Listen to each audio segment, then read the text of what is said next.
vetted in the Democratic caucus and moved through the Ways and Means Committee. And we took the position that it was a challenge that we needed to get out immediately. The CARES Act helped to mitigate circumstances for people in terms of wage replacement across the country. It is clear that the $600 that were added to the weekly unemployment benefit has offered, I know, some conflict, but here's the reality of it. The reality is you can't quit your job to get an extra $600 a week. But secondly, knowing that the pandemic, with 30 million Americans having filed for unemployment insurance, that the contagion of the healthcare system would make its way into the contagion of the economic system and people would have trouble paying their rents and paying their mortgages. That's what this was about. And the wage replacement issue, along with the extra $600, has gone a long way toward ameliorating some of that pressure. The other side knew this was coming. They knew that eventually, despite the procrastination, the argument that they were waiting to see how this would play out now brings us to the eve of an economic catastrophe if unemployment insurance is not extended. You can see that right now that there's great uncertainty that confronts the American system. Again, a record number of COVID cases, the resurgence of the pandemic, or the resurgence of the virus is again causing great economic uncertainty. It's linked to child care.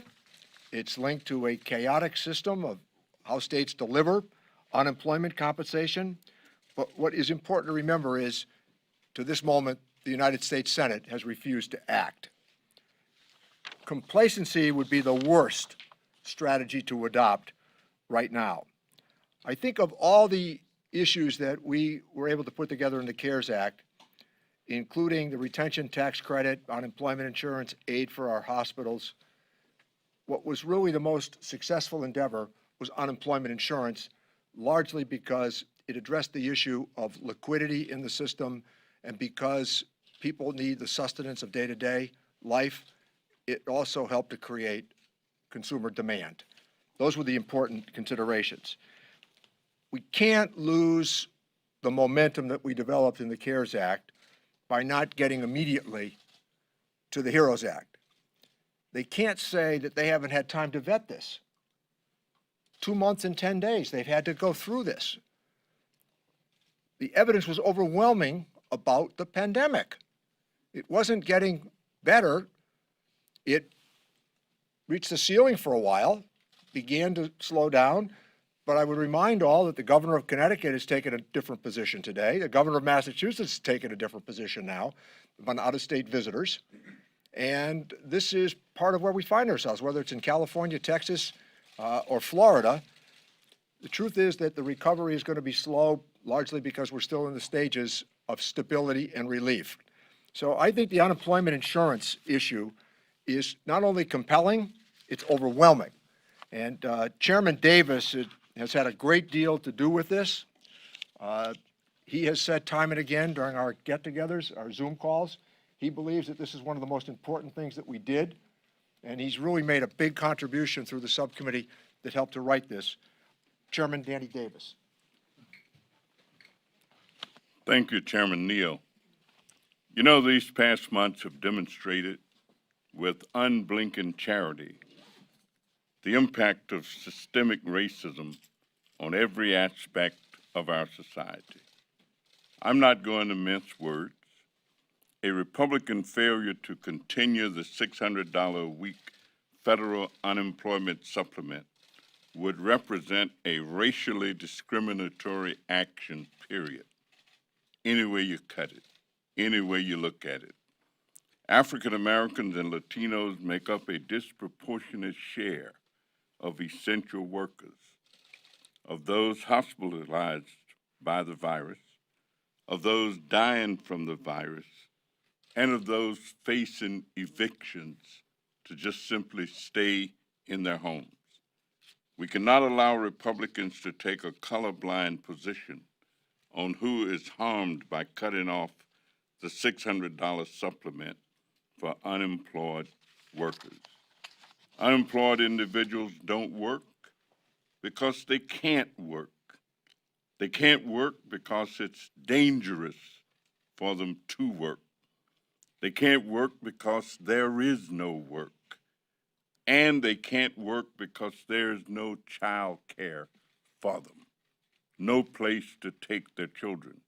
The House passed an extension of the $600 back in May, and the Senate Republicans and President have yet to act while millions of Americans teeter on the edge, wondering what's going to happen to them next.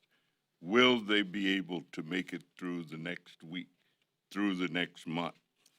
I reject the idea that we could let the $600 supplement expire and just give workers some help after the fact.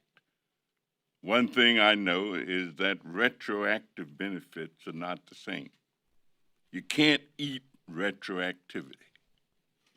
You can't afford medicine retroactively. Businesses can't survive retroactively. Now the Republicans have decided to push an approach that the administration's own Labor Department rejected as unworkable.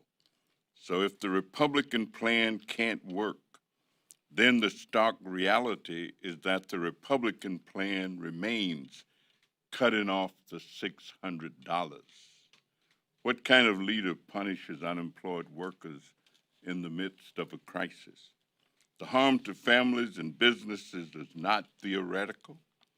In the last recession, we let emergency unemployment benefits lapse, and the harm to individuals and retailers was immediate and substantial. In Illinois, if Republicans let the $600 expire, the average benefit will be cut by 63%. Hardworking Americans deserve relief. We must protect workers and families. We must do it now. There's no time to wait. There's no time left. Now is the time, and we must act immediately. Now I'd like to present Representative Kildee from Michigan. Thank you, Chairman Davis and to Speaker Pelosi, Chairman Neal, joined by Mr. Evans and Ms. Chu, both of the Ways and Means Committee. Appreciate all your efforts. We're here today with one message for the President and for the Senate Majority Leader, Mr. McConnell. Do your job.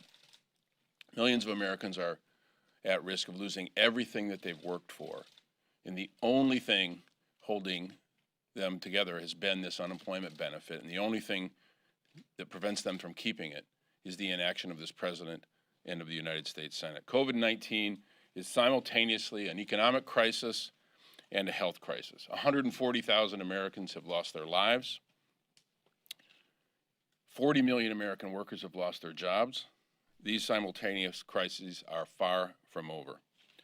Yesterday, for the 18th week in a row, over 1 million people filed for unemployment benefits. Our unemployment rate nationally is over 11%, worse than the Great Recession. And in my home state, it's one of the hardest hit states. 2 million Michiganders have lost their jobs. We have passed legislation. We're not just having a conversation, we're legislating. Someone once told me a long time ago, you can't fund a conversation. We passed a bill that protects these important benefits. And in addition to that, provides other critical support for testing, for frontline workers, for state and local governments, for schools, and extends that $600 a week benefit. For months, Republicans have failed to act. They know everything they need to know to make a decision on this question. But the HEROES Act sits on Mitch McConnell's desk gathering dust. Why isn't there any empathy from these Republicans? Millions of Americans are about to lose everything that they've worked for and not be able to put food on the table, not to be able to take care of their families. And the Senate Republicans are literally dining on alligator sausage and crab bisque while Americans are trying to figure out how they're going to put food on their own tables. Because of their inaction, we now find ourselves staring down tomorrow's deadline, where Americans will stop getting that essential lifeline. This pandemic is not over. This is no time to tell the American people you're on your own. So even as we begin to reopen parts of the economy, in some cases obviously too quickly, but even when the economy does begin to reestablish itself, the jobs won't come back as fast as they were lost. Unemployment will still be a significant problem, the highest levels we've seen since, and now eclipsing the levels of the Great Recession. Without this action, 25 million Americans, again, could lose everything that they've worked their lives to create.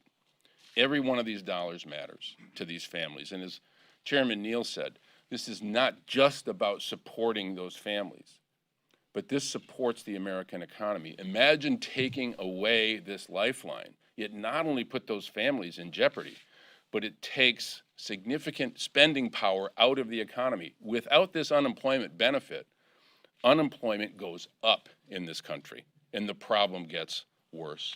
I've heard from thousands of my constituents. We were chatting before coming out here. All of us, for the most part, the majority of the calls we get have to do with unemployment benefits. And I just want to mention a couple of these folks. Rick from Bay City, Michigan, wrote to me to say, quote, "Please vote to extend the $600 unemployment. It's been a much-needed lifeline. It helps with basic needs like housing and medicine. We nearly lost our home and everything. We do not know what we are going to do without that extra $600. Stopping these payments seems cruel. We're barely hanging on." Jeffrey from Saginaw wrote to me, basically the same story. He said, "I'm still making far less than I did, but I'm at least able to get by." Crystal from Burton said, "I fear my children and I are going to be left homeless and without food. I just don't know what else we'd do." These are the stakes. These are the stakes. This is about real American lives that are going to be affected permanently. Do we want to create the first generation of another round of multiple generation poverty? No, we don't. And we have acted. The leader in this effort and all of our efforts has been our leader, the Speaker. And she has been just dogged in her determination to get this done. So it's my pleasure to bring forward our leader, the Speaker, Speaker Pelosi. Thank you very much. Thank you, Mr. Kildee. Thank you, Chairman Neal. Thank you, Chairman Davis. Thank you all for focusing on this very central issue, an issue that goes to the heart of the kitchen table concerns of America's working families. We can talk about a number of things. Time. Everything is about time. The time it has taken for the administration to recognize that you should wear a mask. The time it took, 98 days, just under about 100 days to reach 1 million people infected in the United States. Half that time to reach 2 million, 43 days, 27 days to reach 3 million people, 16 days to reach 4 million. Terrible, terrible. And Congresswoman Chu, as I say, Mr. Chairman Davis, thank you, Congressman Evans, Mr. Kildee, and Mr. Chairman Neal for bringing us here. We keep saying you want to open the schools, you want to open the economy, defeat this virus, and yet, delay, distortion, denial has taken us to a place where we have 4 million people. And there are many other concerns that we have of state and local government having to fire people. And the list is a long one of concerns that we're trying to address that Mr. Davis rightly calls really injustices in how they disproportionately impact communities of color and the rest. But right now, we are focusing on this one subject, the extension of the unemployment insurance benefit. This is central to the well-being of America's family. What do the Republicans and the White House have against working families in our country that they would begrudge them $600 of absolutely necessary sustenance? There are other things in here too. It's about paying the rent, and it's about buying food. So with this package, we have people on the verge of eviction. We have millions of children starving, food insecure in America. We need the food stamps and the rest, and they resent that. We had legislation in the HEROES Act and independently to help with rent so that people are not evicted.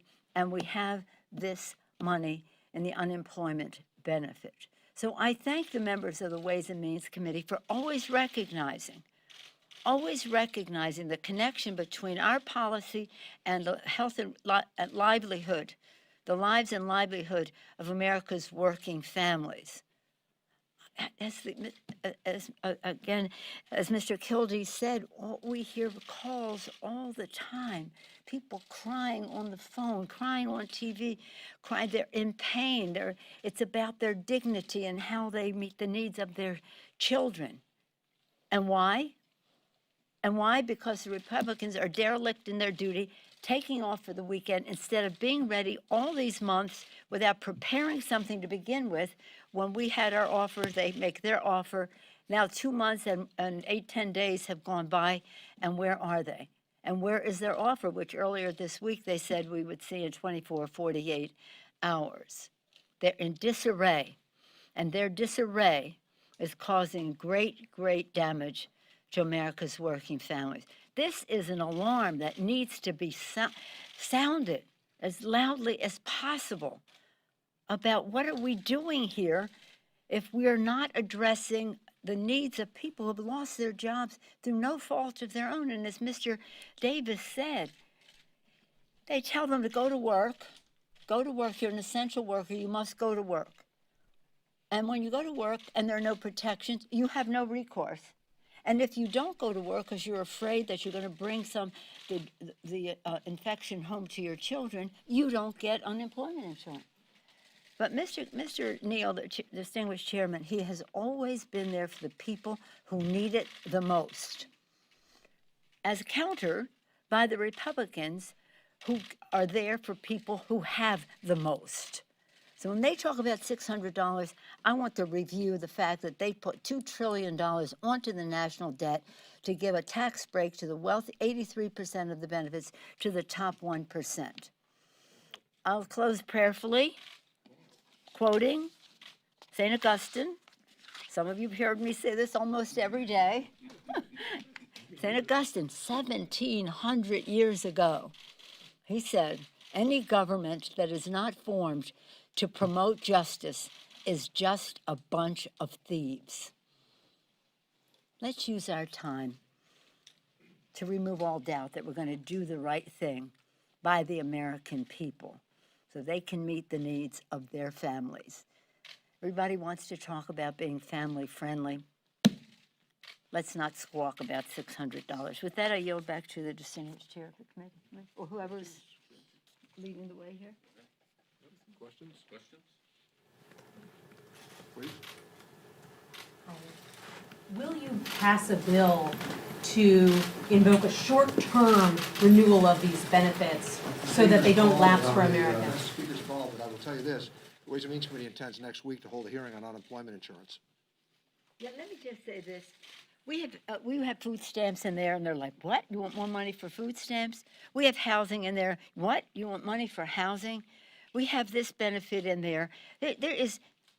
I would be very much averse to separating this out and lose all leverage for meeting all of the other needs. It's a fraudulent tactic and with all due respect to you, an unworthy question when it comes to meeting the needs of America's working families. But I'm glad you're having the hearing to keep the spotlight on it. What is the point of they could have done their job, as you said. Do your job. I mean, this is dereliction of duty and our responsibility to the American people. And now you're saying, why don't you just bail them out so they can ignore all the needs that we have for testing, all the needs we have for state and local government, all the needs we have for food security, all the needs we have for OSHA benefit that is in the bill, all the needs that we have for vote by mail and other priorities that we have that are about justice. I understand that, but are you considering extending these benefits for a month or two while you continue to negotiate?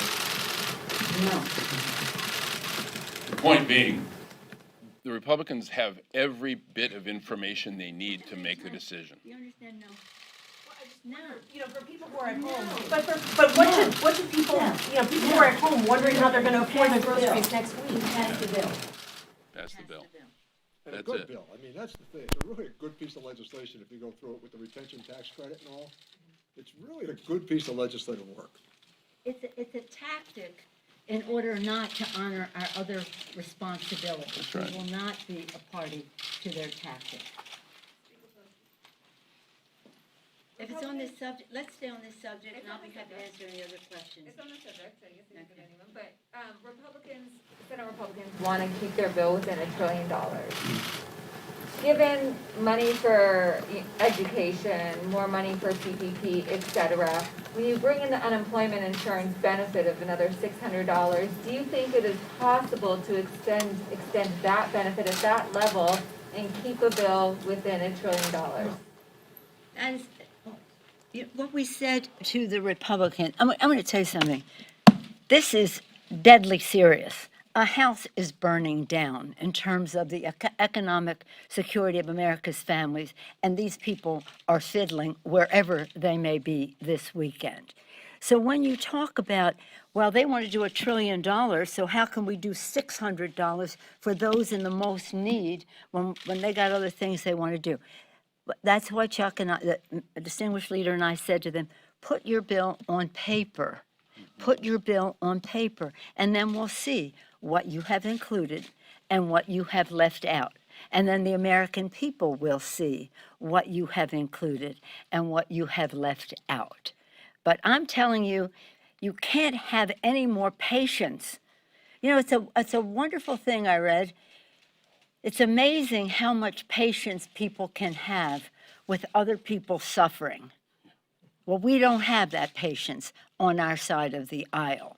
And so for them to say $1 trillion, when they spent $2 trillion to give a tax cut to the richest people in America, 83% of the benefits, to the top 1%. Which is borrowed.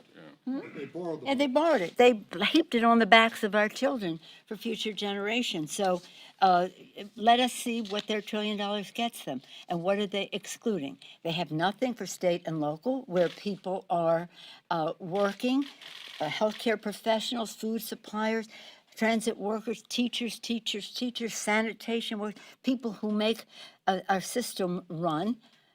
Over 1.5 million of them have been fired already because of the needs of coronavirus, the expenses of coronavirus, and the revenue lost because of coronavirus. Take that out, let those people go. Okay, so now they don't have jobs. They probably have to go on unemployment, right? So what money have they saved? And then we have testing. They shut down their cafeteria the minute somebody got infected in the White House complex. They shut it down. They're testing and tracing. Why can't they put that money there for the states in a substantial way with a strategic plan to do that? So what money do they have there for that? Then we have the money for rental assistance and mortgage forbearance and food stamps, as I keep saying. The one thing I just can't understand is how they could even show their faces by saying, food stamps, you want more money for food stamps? Why would we do that? Well, because people are hungry in America. Doesn't that motivate you?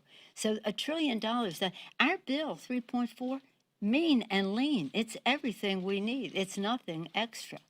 So let's see where their $1 trillion takes them and not have them use that as a reason why they can't give America's working families $600. Don't get me started on that $600. You know, I think it's important. It's important to note, though, even if somehow the Republicans can't conjure some empathy for these families, which is hard to comprehend, they ought to at least be able to comprehend the fact that to the extent that this economy has been barely held together, it's because these families have had this unemployment benefit and the spending power to go down to the corner grocery store and to pay their rent and to take care of their families. That money goes directly into the U.S. economy. So even if they can't figure out a way to have sympathy and empathy for the families that would be hurt and harmed so much by this, they ought to at least enroll in an entry-level economics class and understand if you take that money out of the economy, this whole house of cards is going to collapse. And that's why they need to act now.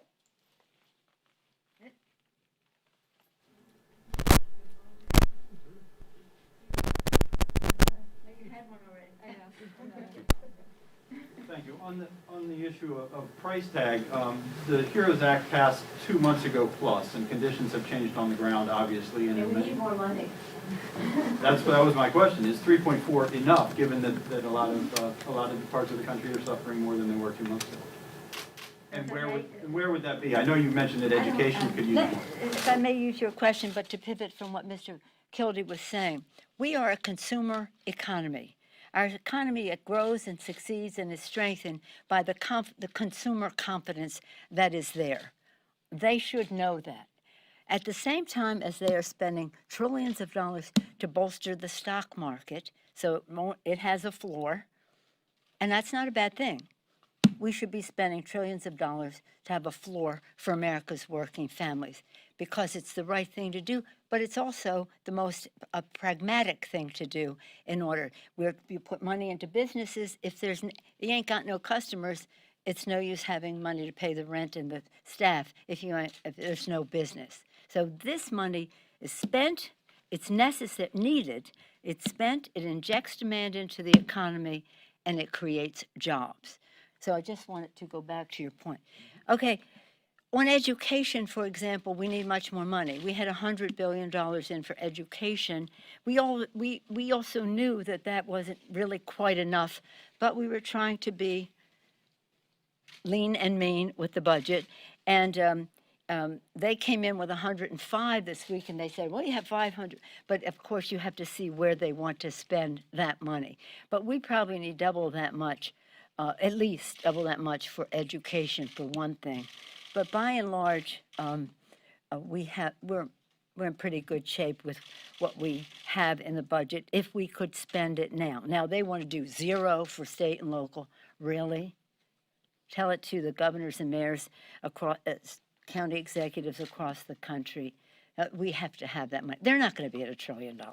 And if you see their $1 trillion list, it's really going to be a big embarrassment to the Republican Party to see who they cut out and who they include, and how they were willing to spend double that for a tax cut for their rich friends. Anybody else on that? Madam Speaker, I heard you say.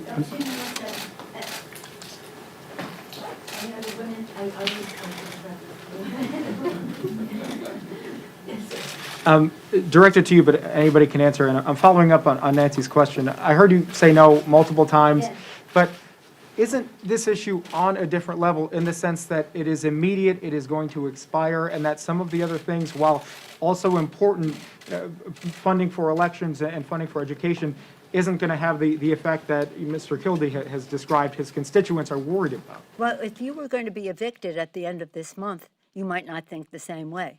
If you were crying because you couldn't put food on the table for your children, you might be thinking a different way.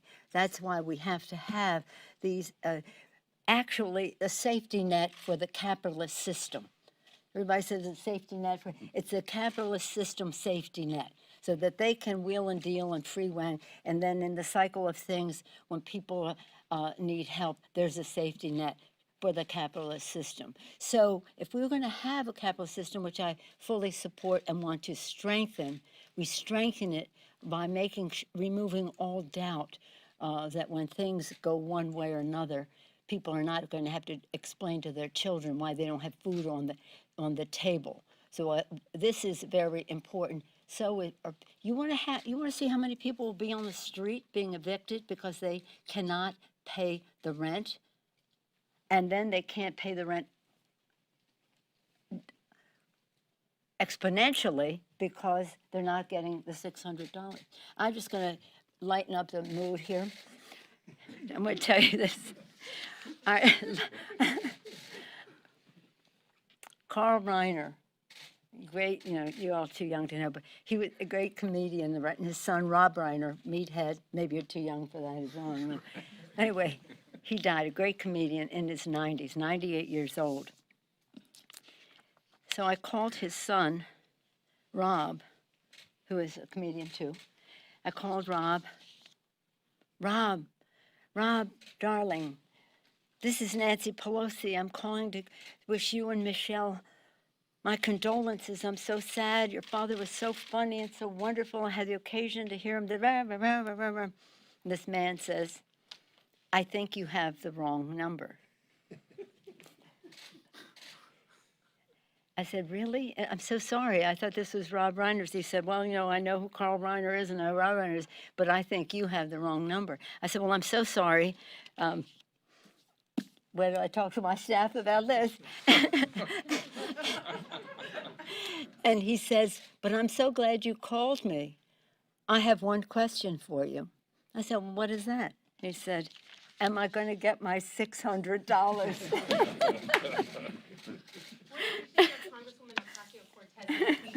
I'm very proud of her. I thought it was great. I have 4 daughters, 2 granddaughters, and I thought she was just great.